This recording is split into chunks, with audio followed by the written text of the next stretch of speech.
तो क्लोज़ करना चाहता हूँ, लेकिन इतने मेरे क्लोज़ दिल के करीब क्लोज़ लोग बैठे हैं, अगर मैं उनको न बुलाऊँ तो बहुत ज़्यादती होगी।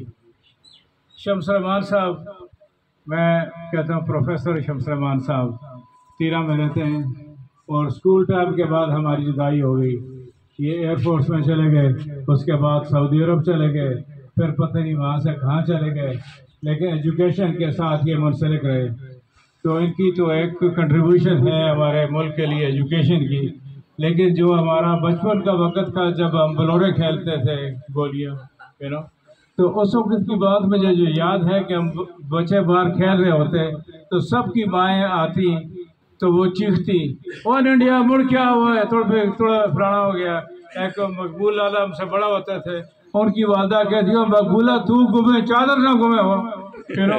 तो इस किस्म की बातें होती थी। और एक ही शम्स रहमान की वालदा जो थी, अल्लाह ताला उनको जन्नतुल फिरदौस में आला मुकाम दे, she was the only lady so sophisticated और so noble and so honorable।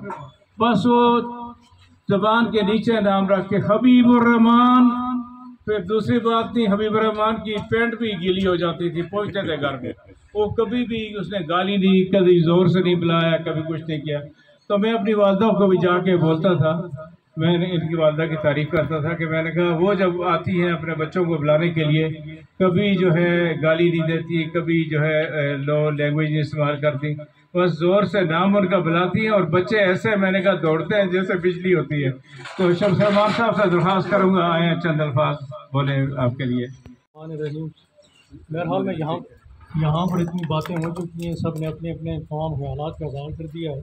अब मेरे बोलने की ज़रूरत नहीं, लेकिन अशरफ अब्बासी साहब की मोहब्बत है, उन्होंने बुलाया, बार इनका शुक्रिया अदा करता हूँ। इनकी हमारे साथ बहुत बड़ी कंट्रीब्यूशन है, बहुत बड़ा ताल्लुक़ है।